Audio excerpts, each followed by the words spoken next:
भारताच्या राजकारणात एक असं नाव आहे ज्याच्यावर नागरिक प्रेम करतात आणि काही नागरिक द्वेष करतात।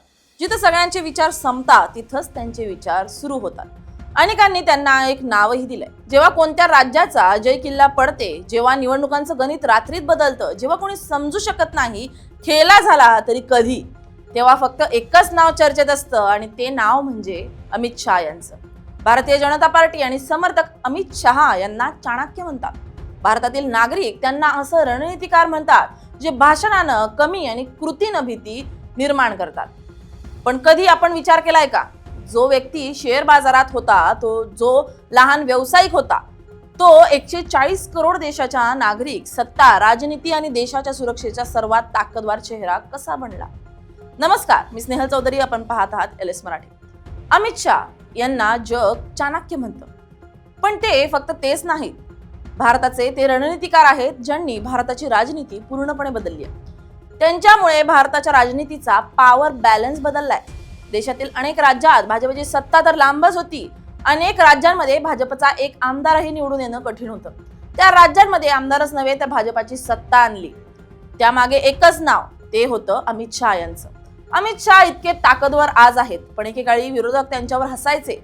एक वेळ असाही होता जिथे विरोधक त्यांना माणसाचा स्टॉक ब्रोकर म्हणून चिडवायचे। अनेक आरोप झालेत, त्यांना कारागृहातही टाकलं, अनेकांनी त्यांच्याशी दुरावा केला, पण विरोधक विसरले ते अमित शहा आहेत। अमित शहा ते आहेत जे हारला हत्यार बनवतात। अमित शहा ते आहे जे हारने भीत नाहीत।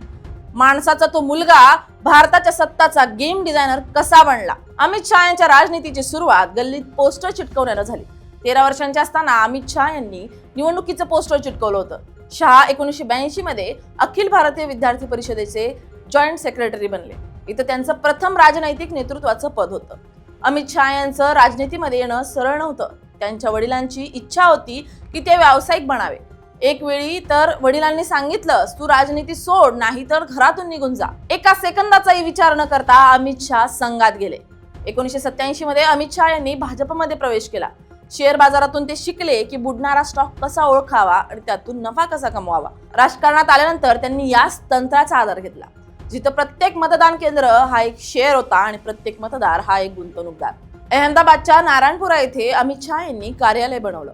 तिथून त्यांनी आपल्या कामाची सुरुवात केली आहे। 1999 मध्ये ते अहमदाबाद जिल्हा सहकारी बँकेचे अध्यक्ष बनले। याच ठिकाणाहून त्यांनी आर्थिक घेराबंदी सुरू केली, ज्यामुळे काँग्रेसचा दशकांपासूनचा मजबूत पाया हादरला। इथूनच त्यांनी नागरिकांसोबत, शेतकऱ्यांसोबत काम करणं सुरू केलं असून शेतकऱ्यांना भाजपसोबत जोडलं। 1982 मध्ये त्यांची नरेंद्र मोदी यांच्याशी भेट झाली होती। हीच ती राजनैतिक जोडी ठरली जिनं सर्व रेकॉर्ड धुळीस मिळवले। 1989 मध्ये अमित शहा यांनी नारायणपुरा येथून प्रथम विजय मिळवला।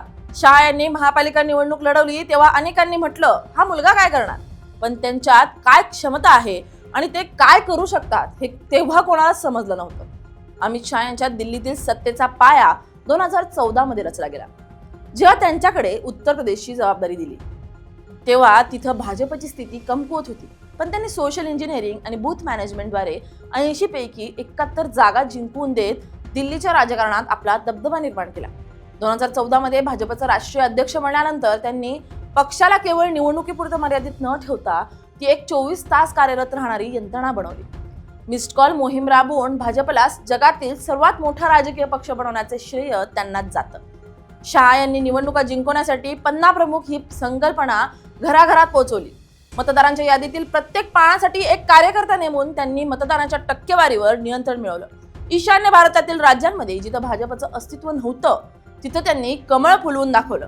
अमित शहा हे केवळ निवडणुका जिंकणारे निवडणूक मशीन नाहीत, तर ते भारतीय राजकारणाचा पोत बदलणारे आधुनिक चाणक्य आहेत। त्यांनी भाजपला एक असा ब्रँड बनवलाय जो पराभवातूनही विजयाचा मार्ग शोधतो। देशाचे गृहमंत्री म्हणून त्यांची ओळख एक कठोर आणि निर्णायक नेता म्हणून आहे।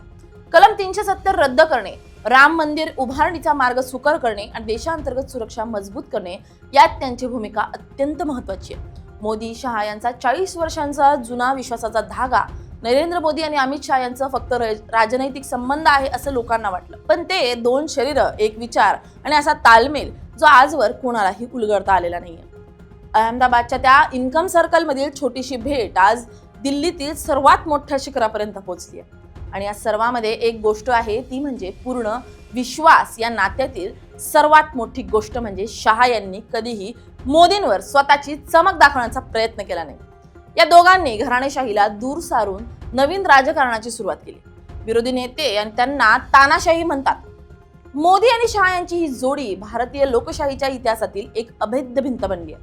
कुणी त्यांना आधुनिक चाणक्य म्हणतं तर कुणी कठोर प्रशासक. पण एक गोष्ट मात्र नक्की, आजच्या भारतीय राजकारणाची कोणतीही चर्चा अमित शहा यांच्या नावाशिवाय पूर्ण होऊ शकत नाही.